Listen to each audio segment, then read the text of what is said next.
JaNette Lefkowitz. Hello, hello. Hello. You are now where? I'm in North Carolina. In your North Carolina home. Yeah. How many homes do you have? In Chicago.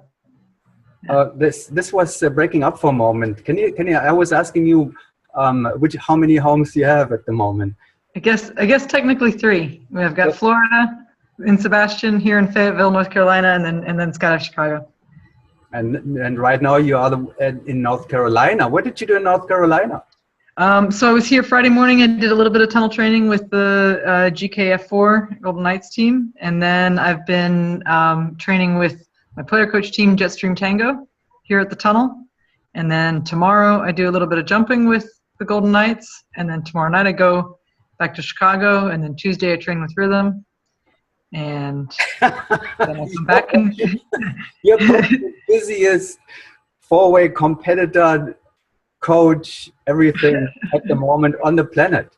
Yeah, I'm having the summer of a lifetime. It's awesome. It's really fun.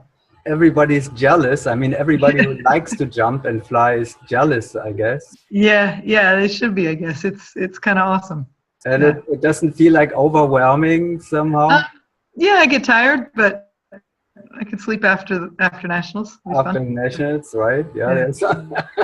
Incredible. Okay, so we heard it, North Carolina Golden Knights.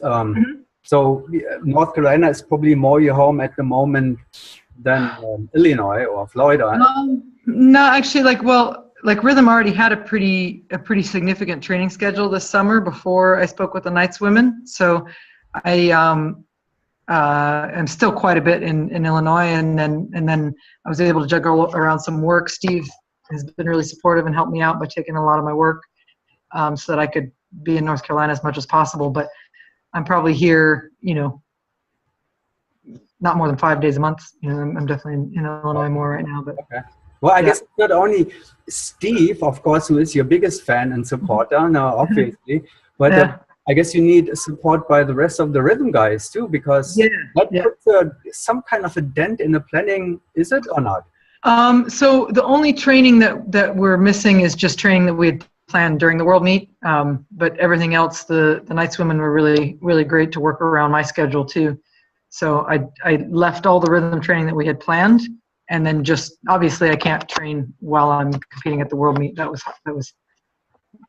Was that kind of a shocker for the Golden Knights themselves too? When they contacted you, were they kind of in a shock status, or was it okay? Well, we need somebody new, and yeah. I mean, I think I'm sure it's not what they, it's not ideal, right? And it's not what they were wanted. But by the time that I talked to them, they were definitely into planning stage, and they're really professional and good at planning and making things happen. So it was, yeah. I mean, how many jumps have you made with them yet?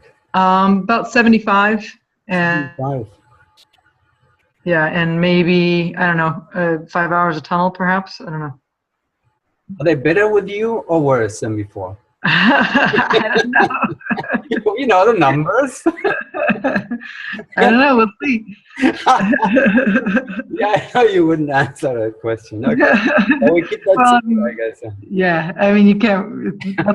Nothing's really for sure until you do a meet, right?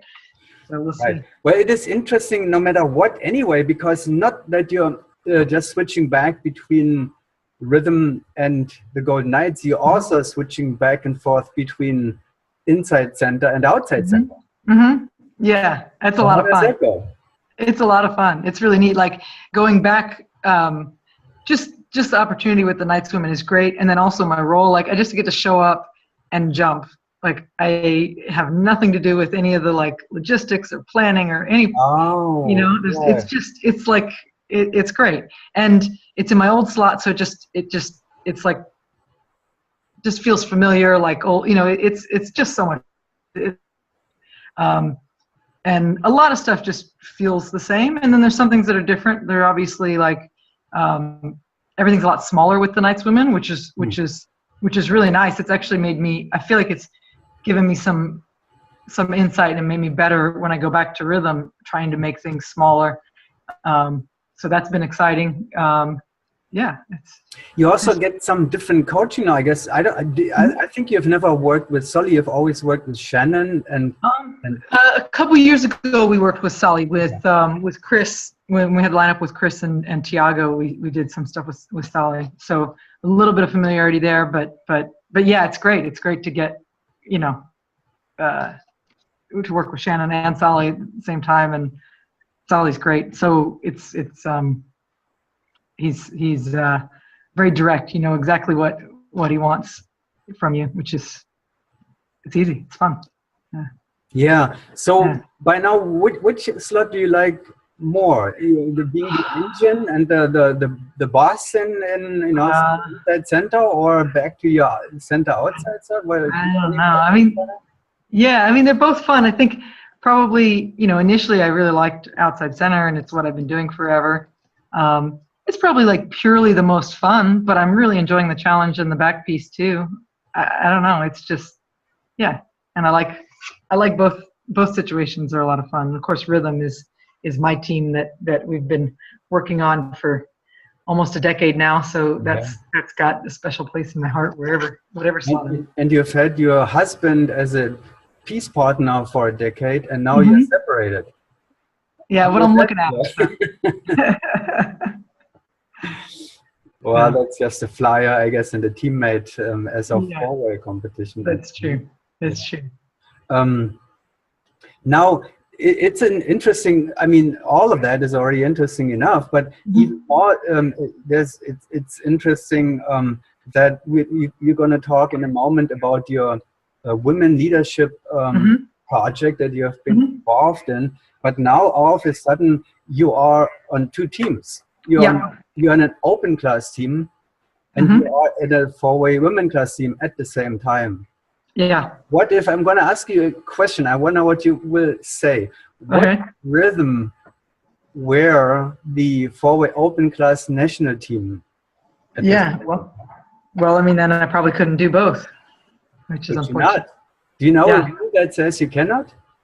Well, I know. I read your article. I'm not aware of any rules. I mean, I haven't. It's not something I've ever been interested in pursuing before, so I've never read the rules on it. But I've never thought about this before. This popped up the other day, like this. But I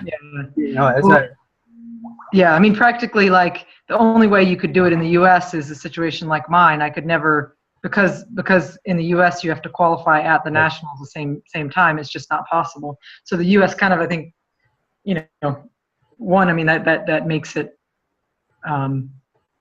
impossible for the U.S. to put together the team of the best four women necessarily if you've got a woman that wants to be on both, Yeah, I mean, I don't know why. And then what you pointed out too, like if the draw is the same, I'm guessing that there'd be some kind of issue at the World Meet itself with doing both, but.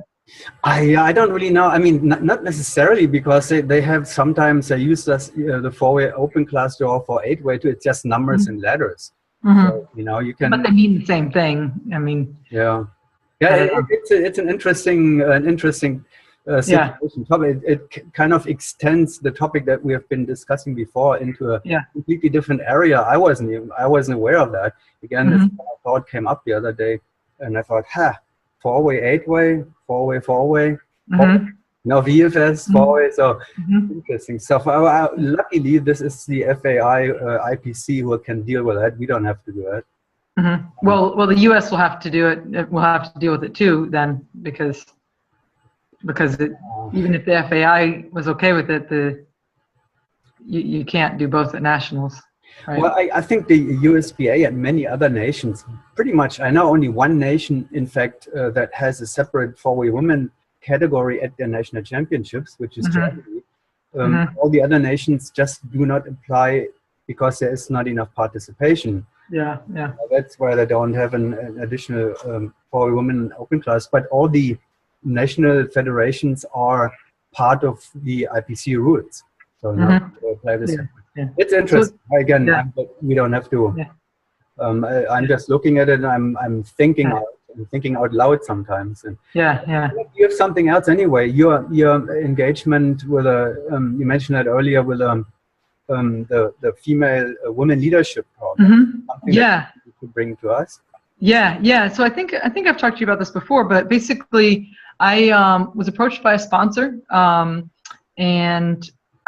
he committed $250,000 over 5 years towards the goal of increasing the number of women in the sport of skydiving. Right now, USPA is 13% female, which is like really low. Actually, at nationals last year, we were 25% women, so that's still quite low, but better than the average. But still, I think there's a lot that we could do to have more women in the sport. So Christy and I have been working on it.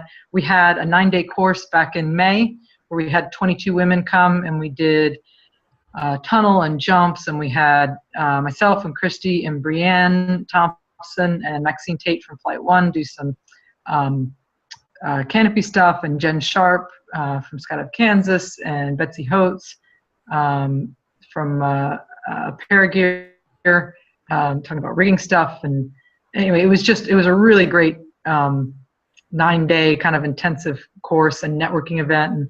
And now our next goal is to reach out, to take that group of women and some others that want to get involved, and reach out to every woman who got her A or B license in the last year, personally.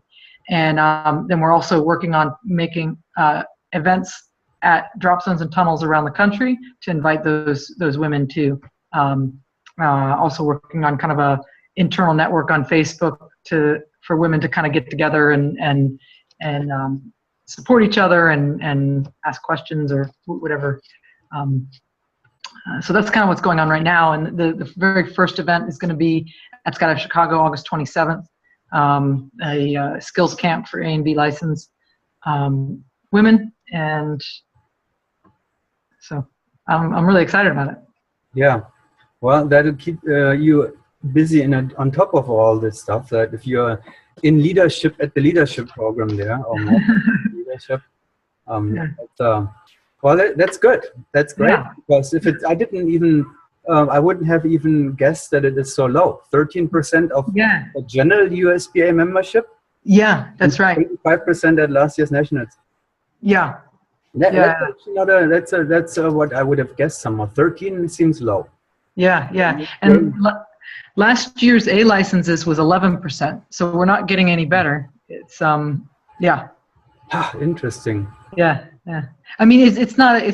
I see it not even as a woman's issue. It's a skydiving issue. I mean, if we just look at the sport and say, well, if we want to grow the sport, is there a demographic that is a large part of the U.S. population that we're missing? You know, I mean, last I checked, women make up about 50% of the U.S. population. So we're missing, for every woman there is in the sport, we're missing 3 others. Electorate too, yeah. So, yeah, very much. Yeah. Where are they? Come on. Yeah, I don't know. Well, I guess the tunnel will be a big part of that too, because the tunnel is probably where you get a lot of flyers, into the sport without forcing them into free fall right away. Or and we have some ideas about that, about reaching out to people that aren't yet skydivers. Our first goal is just the women that have already shown interest and gotten into skydiving by getting an A or B license, and just giving them giving them support and trying to bring them up and get them. And I think a lot of women too, like for myself, like if you're somewhere like Skydive Chicago or Paraclete, or you get to travel around, then you do meet other women that do everything. You know, like if you say, I want to get into video, well, there's some amazing women videographers, but there aren't that many, or women tunnel instructors, or four-way, or women that do everything. But if you're just from a small drop zone, you might not know that. And so just providing that exposure and that network to women everywhere, I think is a good place to start to kind of support women. Yeah, that's a significant growth potential there, no doubt about it. Yeah. Right. Good. Well, good luck with everything. Thanks to the sponsor who is supporting that. Yeah. Maybe we should create an indoor cloud league category for something like this. But I'll keep this in my head. It's a good thing, like obviously a good thing for everyone. So what between here and the Mondial we are only like 4 weeks away. Is that right? Are you excited about going to a World Cup? I am. Yeah. All your teammates are probably jealous because you are going and they are not yet. Yeah. I mean, they're jealous that they're excited and super supportive, and yeah. And it's weird. It's like it's not really like I'm going to the World Meet. I'm just staying at the World Meet. I mean, it's. Oh yeah, it's your home, right? Yeah. You're already there. Yeah. But yeah, I mean, I'm super excited, and it's just been so much fun, and really respect the Knights. You know, I always did, but especially now working with them more, kind of just seeing how they train and the resources they have, and just really respect what they do. And is Rhythm on a hold until the World Meet now, or no? So I train tomorrow with the Knights women, and then Tuesday through the following Tuesday with Rhythm, and then I come back Tuesday night and I train with the Knights women Wednesday through the following Monday, and then I go back to Chicago and train with Rhythm from Tuesday until Thursday. And then I have the weekend off, well, kind of off. I'm offering free coaching to teams with a woman on it for the Labor Day weekend, and then the Knights women show up and we train. So I'm pretty much jumping with Rhythm or the Knights women every day from now until September 10th. So. Have you been in touch with your former teammate, Mikhail? Oh, yeah. Can you believe what that was? Oh, what a bummer. Man, I just texted with him briefly and said, just said, sorry to hear it. And yeah, I can't imagine that would be. And did they ask Steve first again before they? I know SB is going to Steve too when they need a point or anybody. Sorry, you broke up. You broke up there. Oh, I was asking if it says the internet connection is a bit unstable. Let's hope it's going to last for another minute. Okay. Did SB contact Steve again too when they needed a point? Not that I know of. Bad luck. Well, I hope they can somehow find a good solution for that and be in strong shape. But yeah.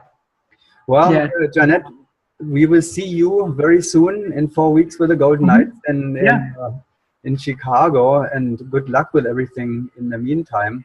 Thanks. Yeah. At the Mondial, I'll be there, so we'll can follow that. Cool. Great. Well, I'm looking forward to it. Thanks for taking the time now and for this update. Yeah. All wishes to Rhythm and Golden Knights and Thank you. You're working with. Cool. Thank you. We see you in 4 weeks. Okay. See you, Kurt. Thanks, JaNette. All right. Bye. Bye.